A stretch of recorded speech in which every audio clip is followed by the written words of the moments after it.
Fala galera, tudo bem? Sou o professor Augusto Cruz, da Liga Nacional da Fisiointensiva, e a gente está aqui para mais uma aula agora disponível para vocês. Vamos falar hoje sobre ventilação mecânica não invasiva no pós-operatório de cirurgia esofágica e abdominal alta, beleza?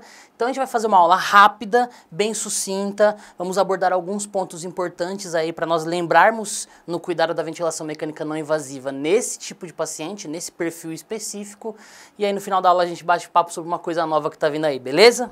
Bom, para quem não conhece essa coisa gorda que vos fala, meu nome é Augusto Cruz, eu sou bacharel em fisioterapia pelo Centro Universitário Adventista de São Paulo, NASP. Eu tenho especialização em fisioterapia e em terapia intensiva pela FAC Redentor, com chancela MIB, e também um aperfeiçoamento em pediatria hospitalar pela Escola Paulista de Medicina da Unifesp, e atualmente sou bacharel da Liga Nacional da Fisiointensiva. Dou aula teórica aí na plataforma, quem é nosso aluno aí já viu alguma coisa minha. Também sou supervisor de estágio do aprimoramento e da especialização que vem correndo aí no último ano a milhão, beleza? Então vamos lá, já bateu um papo e vamos conversar agora sobre aquilo que interessa. Muitos de vocês que trabalham aí há um ano ou mais já se depararam com alguma situação onde fazer ou não ventilação mecânica não invasiva num paciente no pós-operatório de cirurgia abdominal alta foi algo questionado.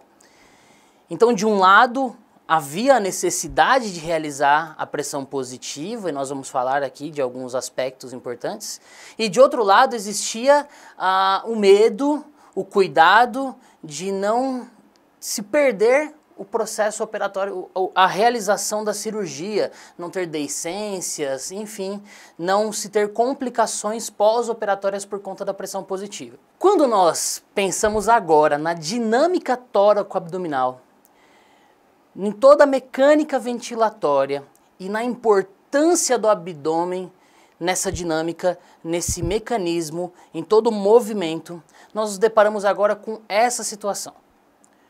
Os pacientes submetidos à cirurgia abdominal alta ou cirurgias esofágicas têm manipulações não somente abdominais.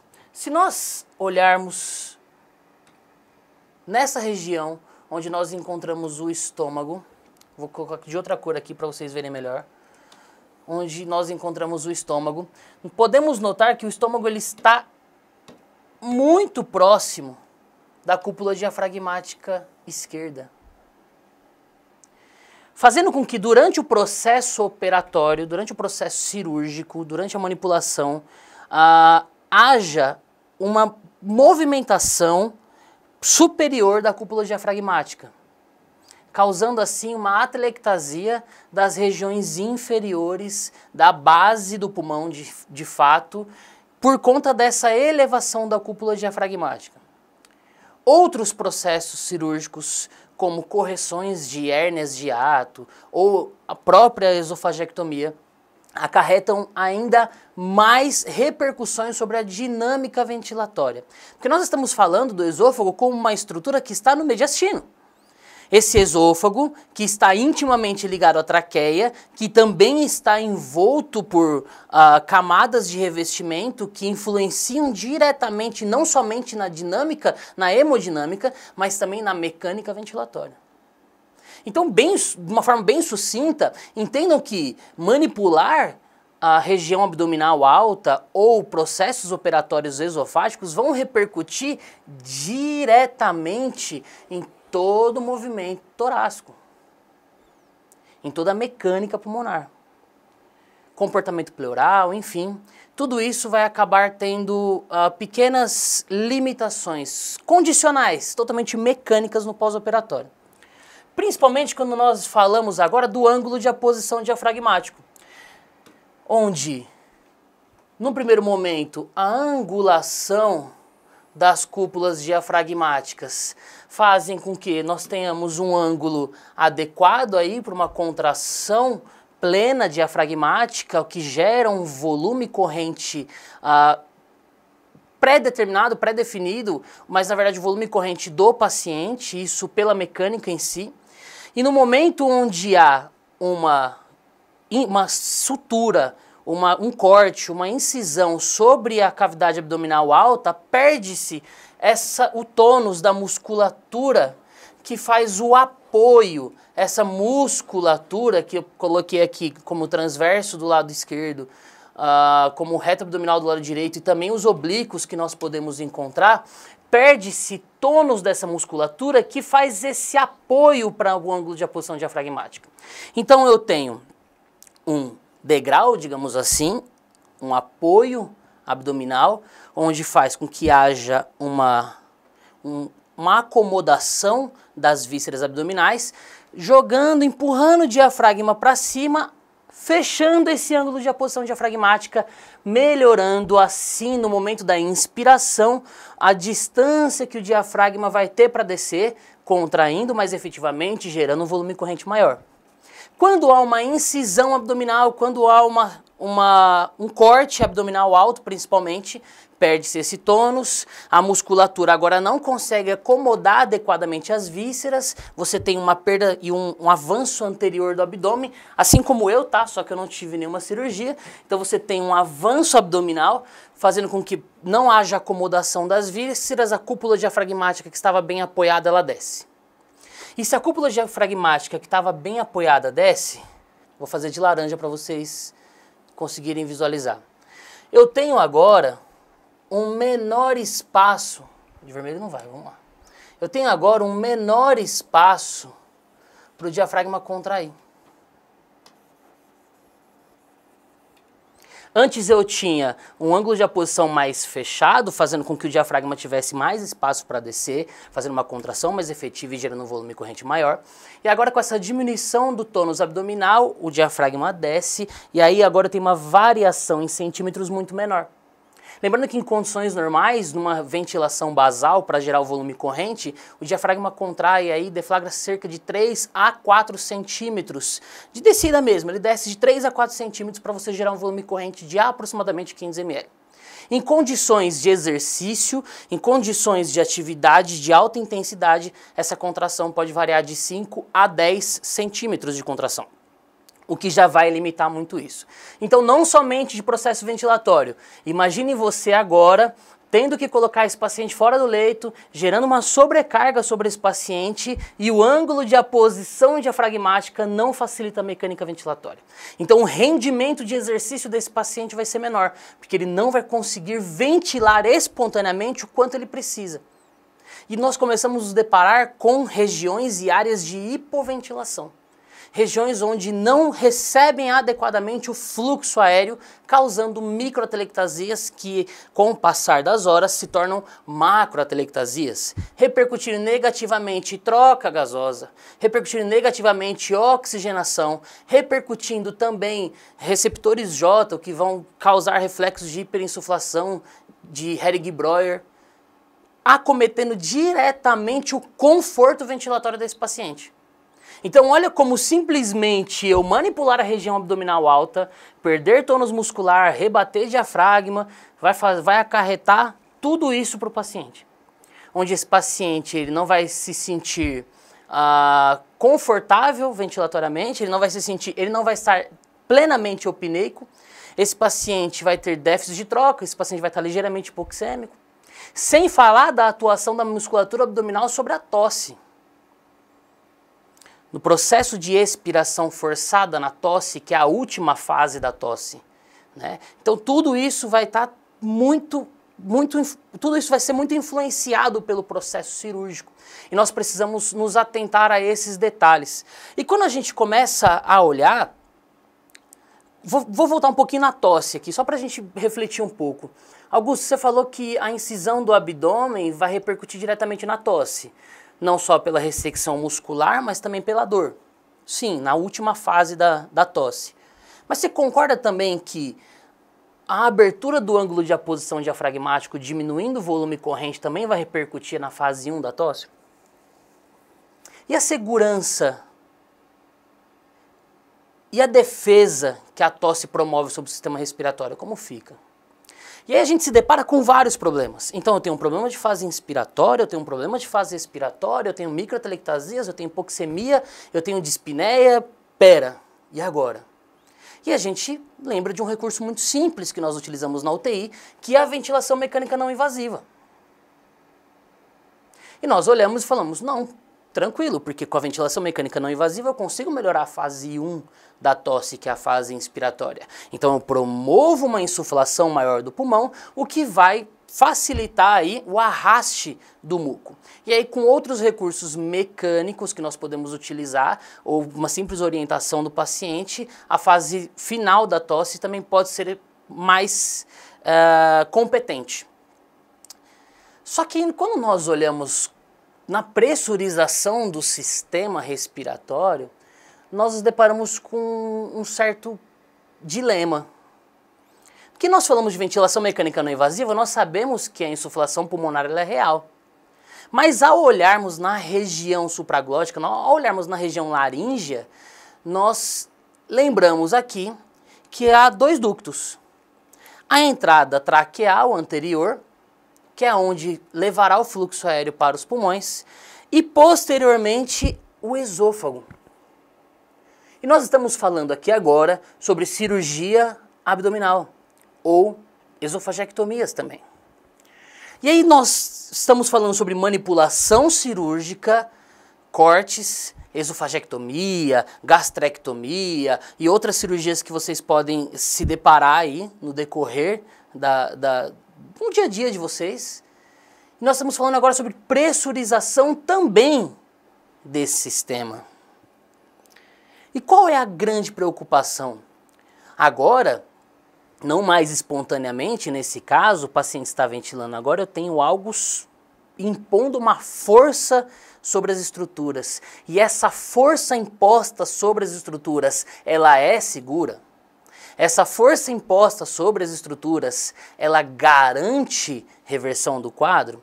Só que, pensando em custo-benefício, será que, mesmo melhorando, será que eu não vou acabar acarretando em uma intercorrência pós-cirúrgica, uma perda do ponto, uma deiscência, uma laceração, uma abertura, qualquer intercorrência que a gente possa ter no pós-operatório por conta da sobrecarga pressórica na estrutura? Então, digamos um exemplo, uma esofagectomia. Será que a pressurização não vai abrir, vamos falar bem grosseiramente, não vai rasgar tudo que está lá? Tudo que foi feito, todo aquele trabalho cirúrgico? E é isso que a gente vai falar um pouco aqui agora, beleza? Bom, quando nós nos deparamos com trato gastrointestinal, tóraco, e vamos falar só de esôfago, estômago, né, torácico e abdominal alta, nós olhamos essas duas estruturas e enxergamos ela como um trajeto, que inicia na cavidade oral, vai pela orofaringe, descendo pela laringe, desce pelo esôfago, passa por todo o esôfago, cárdea, estômago e aí por diante. Pensando em pressurização, aplicar uma força sobre essa estrutura pode ser nocivo.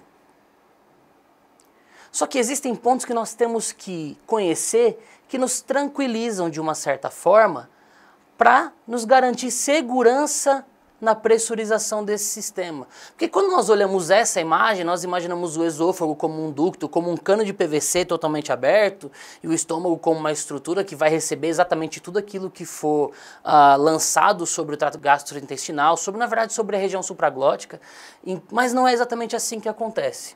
Anatomicamente falando, o processo de pressurização via máscara, via interface, diferente do processo de pressurização via cânula orotraqueal, ele acaba sofrendo influências de vários mecanismos resistidos. Então, inicialmente, quando eu coloco uma interface, qualquer que seja, essa interface, inicialmente, com a pressurização, ela já vai encontrar a resistência da face. E mais internamente, essa pressurização também já vai encontrar a resistência da cavidade nasal. Coanas, meatos, e olhando nessa imagem a gente consegue enxergar um pouco melhor todo esse processo. Então, quando eu coloco uma máscara, quando eu coloco uma interface sobre a face do paciente, essa interface, ao ser pressurizada, vai fazer com que o fluxo aéreo dê de encontro sobre a face do paciente e apenas uma parcela desse fluxo inicial acabe entrando na via aérea do paciente. Isso já faz com que toda aquela pressão dê de frente com o muro. Tá? E quando nós falamos isso, nós temos que lembrar lá daquela ideia do pico, do platô na ventilação mecânica. É claro que eu não estou falando de alvéolo, mas o conceito é o mesmo. Então uma parcela desse fluxo aéreo vai adentrar a via aérea, encontrando resistência também nas coanas e nos meatos nasais, encontrando resistência no enforcamento, na diminuição da luz aí da cavidade nasal quando nós passamos para a nasofaringe, lembrando da tonsila, que também tudo que tiver na região, gente, todo tipo de estrutura vai ser algo que vai fazer com que o fluxo aéreo atrite. Então esse atrito vai gerar pressão. Tá? E, na verdade, essa pressão ela vai ser igualada ou não ao sistema do aparelho de ventilação mecânica não invasiva, de acordo com o resultado que o paciente, de acordo com essa pressão que for gerada dentro do sistema. Então a gente sempre tem que lembrar assim, ventilação mecânica, eu pressurizo um aparelho, eu tenho uma pressão no sistema respiratório, a ideia é que essa pressão se iguale no momento, isso ventilando a pressão, tá? E no momento onde as pressões se igualam, eu tenho fluxo zero. E a gente fica muito preocupado, meu Deus, mas o pico tá tanto, mas calma, gente. E a influência de toda a anatomia sobre essa pressurização? Tá? Então nós não podemos esquecer disso. Lembrando de outros indivíduos que têm uma hipertrofia da tonsila, enfim, não somente da cavidade nasal, mas algumas interfaces oronasais também fazem com que eu tenha esse impacto sobre a cavidade nasal.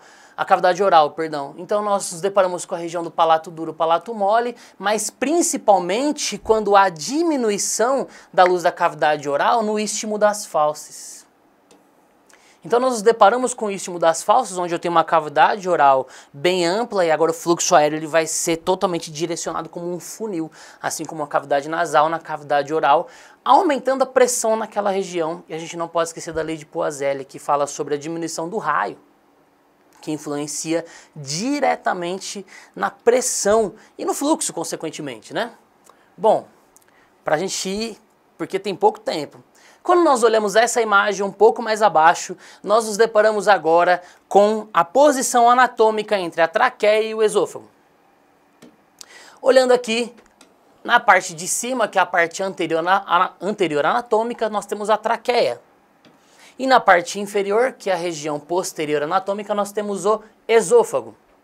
E se nós olharmos, e se nós analisarmos cruamente essa imagem, nós anotamos que há diferença sim em diâmetro, em aspecto, em formato e em estrutura de fato para receber o fluxo aéreo. Onde vocês acham que é mais fácil? Eu receber um fluxo aéreo na traqueia, que eu vou colocar como 1, que é uma estrutura bem aberta, tá? Que eu tenho semianéis fibrocartilaginosos que mantém essa estrutura aberta. Ou na imagem 2, aqui no esôfago, que é uma estrutura composta por músculo liso, tecido epitelial, que faz com que e não somente isso, todo o processo de compressão anatômica faz com que ele permaneça semi-fechado em quase toda a parte do tempo. Onde vocês acham que, de fato, vai ser mais fácil para o fluxo ser deslocado? Claro, para o número 1, claro, para a traqueia. E aqui nós nos deparamos de novo com o processo resistido, com o impacto de fluxo sobre o esôfago.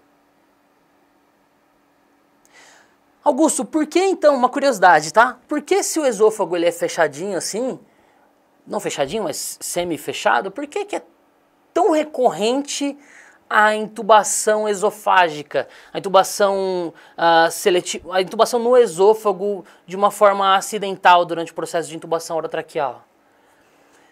No momento onde o laringoscópio ele é posicionado e há uma elevação de toda a região da cartilagem tireoide, cricoide, onde a valécula é jogada para cima e aí todas as cartilagens sobem, elas também empurram todas essas estruturas para cima, fazendo com que haja uma abertura do esôfago. Então o esôfago que está nesse formato, ele faz isso daqui, ó. Tô colocando de verde aqui para vocês enxergarem melhor. E aí ele abre de fato e fica muito mais fácil a colocação da cânula, porque o paciente está em decúbito dorsal e o esôfago é posterior, como ele é colocado nessa disposição, é muito mais fácil ele ir para baixo, né?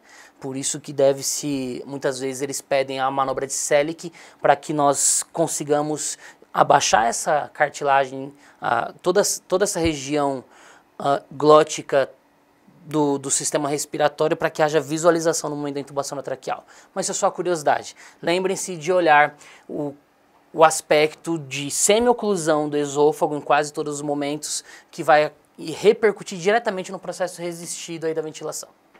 Não diferente, a entrada da traqueia também repercute com uma certa resistência por conta das pregas vocais, tá? Então as pregas vocais diminuem um pouco a luz, a passagem do fluxo aéreo nessa região, mas é só uma curiosidade aí para vocês entenderem todo o impacto sobre todo o impacto que a pressão vai ter sobre os sistemas, tá? Ainda mais um processo de proteção do esôfago. O esôfago contém 3 constrições conhecidas, 3 estrangulamentos, 3 compressões aí anatômicas, onde essa constrição cricofaríngea na região da cartilagem cricoide, vou circular aqui para vocês enxergarem, também a constrição aórtica, porque no arco da aorta, o arco da aorta acaba rebatendo e empurrando tudo, então empurra traqueia, também empurra, mas faz uma pequena compressão do esôfago. A traqueia não comprime porque são semianéis fibrocartilaginosos. O esôfago, como não, há uma pequena compressão para que haja uma acomodação do arco da aorta. E também aí o esfíncter esofágico inferior, que ele está totalmente relacionado com o diafragma. Então, exatamente onde o esôfago vai passar pelo diafragma, ele dá uma pequena diminuída nessa luz para ele conseguir passar pelo músculo. E não somente isso, descendo um pouco mais, nós nos deparamos com a cárdia, que é a entrada do estômago. E essa entrada, como vocês podem notar, ela, assim como o esôfago, também tem uma diminuição da sua luz. Então, galera, quando a gente acaba olhando para tudo isso e nós comparamos com a traqueia, a gente acaba vendo, identificando que há uma repercussão muito diferente da pressão positiva sobre o sistema respiratório do que a pressão positiva sobre o sistema gastrointestinal.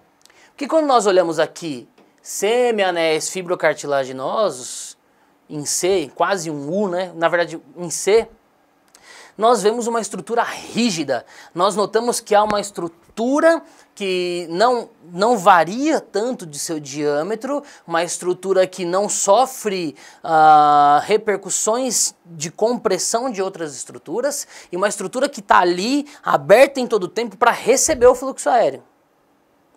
Posteriormente, falando em relação à traqueia, nós conseguimos identificar essa abertura.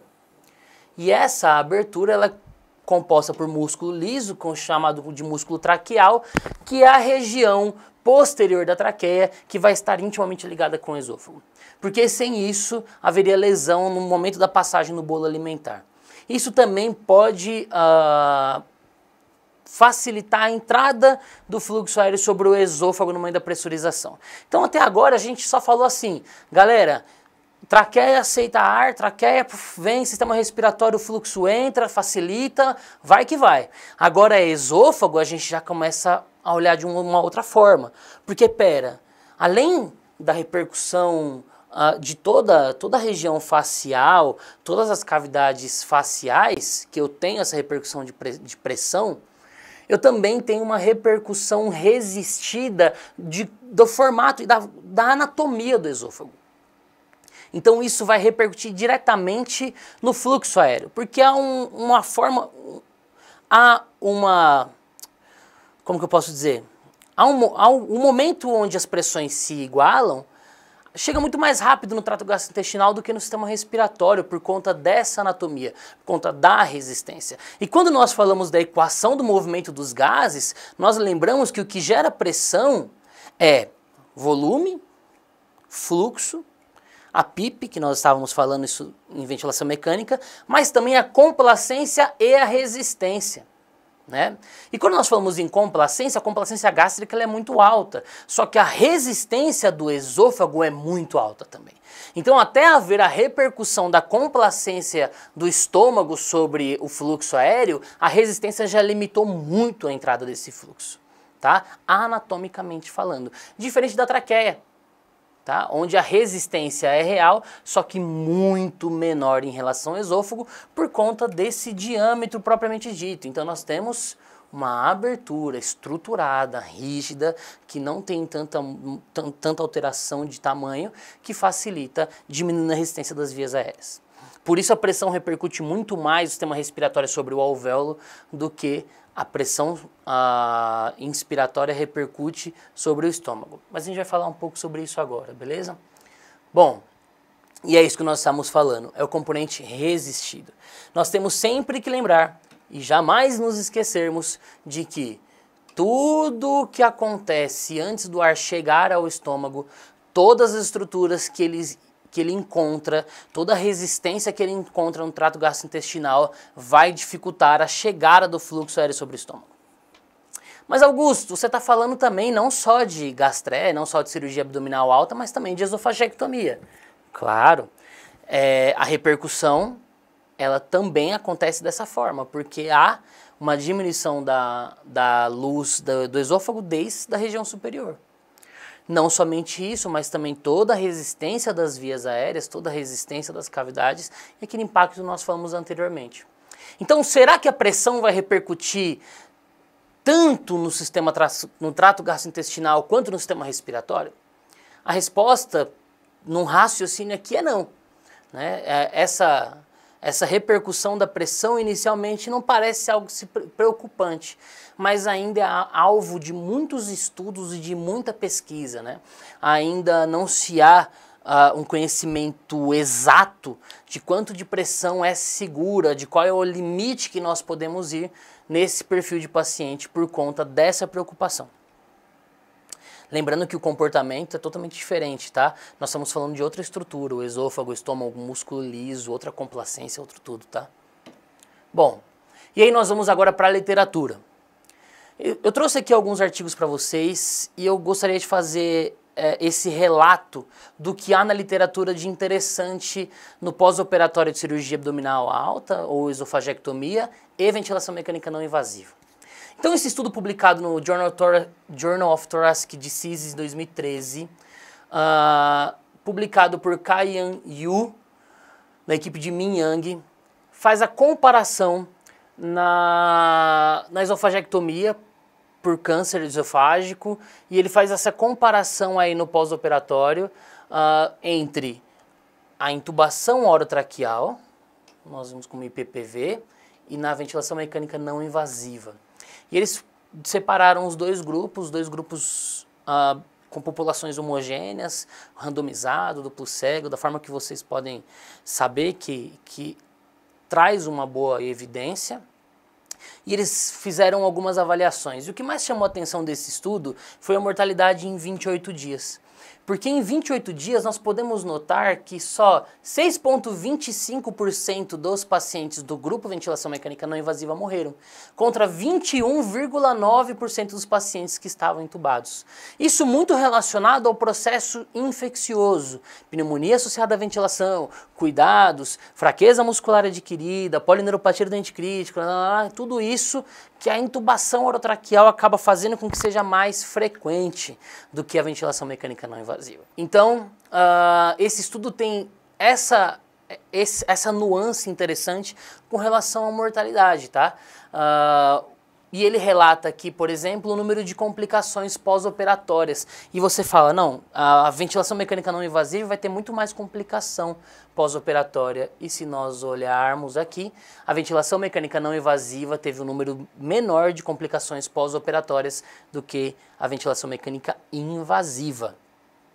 Então, parece ser seguro.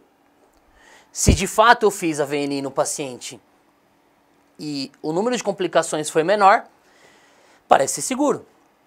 Mas vamos ver o que mais tem na literatura aí. Perdão, esse mesmo estudo ele também avaliou a relação PaO2 sobre FiO2 nas 24 primeiras horas. Então, na verdade, eles fizeram uma relação PaO2-FiO2 no momento do pós-operatório, no momento zero, 2 horas depois e 24 horas depois. Quando nós analisamos o momento zero, nós conseguimos observar que os grupos tinham uma relação muito próxima, com um P não significante, caracterizando aí uma homogeneidade entre os grupos. 2 horas após, havia uma pequena discrepância já entre os grupos, fazendo com que o grupo ventilação mecânica não invasiva tivesse uma melhora maior do que o grupo que estava entubado. E podemos observar que após 24 horas isso está muito mais evidente ainda no grupo ventilação mecânica não invasiva, demonstrando que manter esse paciente ventilando espontaneamente melhora a troca gasosa. Por mais que seja sobre um processo de auxílio sob pressão positiva, fazer com que esse paciente ventile fora de uma prótese traqueal, fazer com que esse paciente ventile espontaneamente na maior parte do tempo, contração muscular de fato, galera, contração, dinâmica, mecânica pulmonar, ganho de alvéolo, que não é igual. Nada se compara à expansão pulmonar da contração muscular inspiratória. Então, por conta disso, nós conseguimos observar que após um dia de pós-operatório, após 24 horas, o grupo que estava sendo mantido sobre ventilação mecânica não invasiva tinha uma relação PaO2 sobre FiO2 muito melhor. Ó, ponto positivo. Então a gente já falou aqui que o grupo que fez VNI morreu menos, o grupo que, isso é só no primeiro estudo, tá? O grupo que fez VNI morreu menos, o grupo que fez VNI teve menos complicações pós-operatórias e teve melhor troca gasosa. Pô, legal, né? Mas vamos falar mais um pouquinho aqui do que tem. Bom, esse estudo publicado no JAMA em abril de 2016, ele fala do efeito da ventilação mecânica não invasiva no processo de reintubação. Então ele divide toda a população em dois grupos, tá? Um grupo com 145 pacientes, outro grupo com 148. O grupo com 145 pacientes ele faz oxigenoterapia e o grupo com 148 ele faz ventilação mecânica não invasiva. E aí ele começa a cruzar vários dados sobre mortalidade, sobre taxa de reintubação e tal. Só que de tudo isso, nada chama muita atenção e demonstra um P tão significante. É claro que a taxa de reintubação foi muito menor com P significante no grupo ventilação mecânica não invasiva, tá? Com P de 0,03. Só que o que pode chamar mais atenção, que a gente consegue observar aqui, é a pneumonia em 30 dias. Reduziu muito isso. E quando nós analisamos a taxa de reintubação em 30 dias, há sim uma diminuição expressiva do número de pacientes que não foram reintubados em 30 dias, porém com P não significante. Mas aí a gente entra naquela questão, vamos analisar friamente esses dados. Não quer dizer que o P não seja significante, que não haja de fato uma melhora. Se nós olharmos percentuais, o grupo que foi submetido à oxigenoterapia, ele teve uma taxa de reintubação em 30 dias de 49,7% contra 38,5% dos pacientes que foram submetidos à ventilação não invasiva. Olhando mortalidade em 30 dias, não houve significância estatística, nem em 90 dias, nem em 90 dias de pacientes intubados, enfim. Mas se nós analisarmos, nós podemos observar que houve essa diferença aí entre 5% e 6% entre os grupos. E aí a gente entra naquela questão, cientificamente falando, estatisticamente falando, isso não teve um P significante, um P-valor significante. Entretanto, cada vida é importante.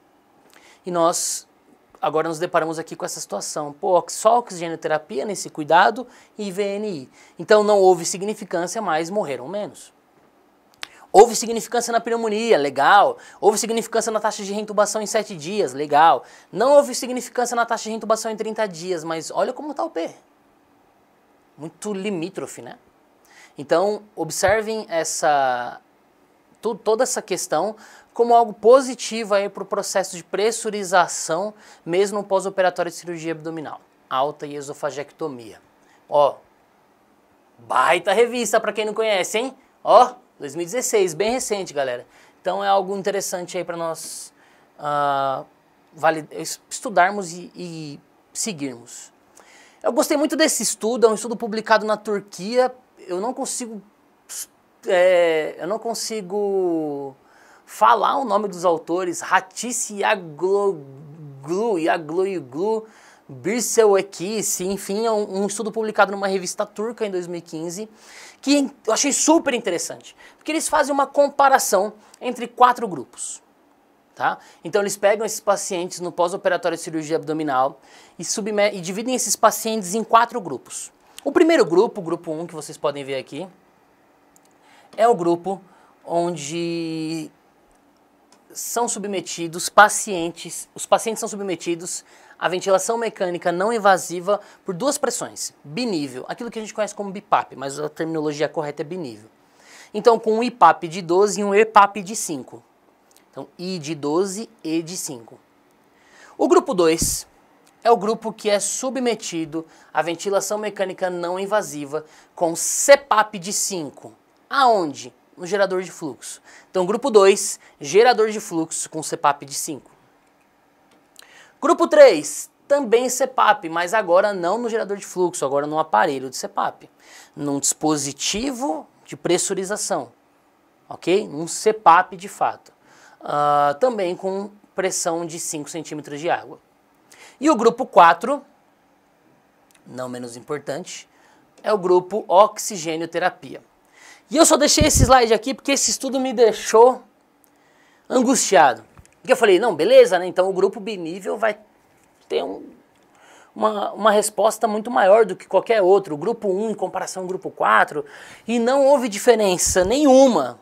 Né? A verdade, quando eu falo nenhuma, assim, o p-valor não foi significante, realmente não foi nem próximo disso com relação à saturação periférica de oxigênio, tudo bem que é periférica, né?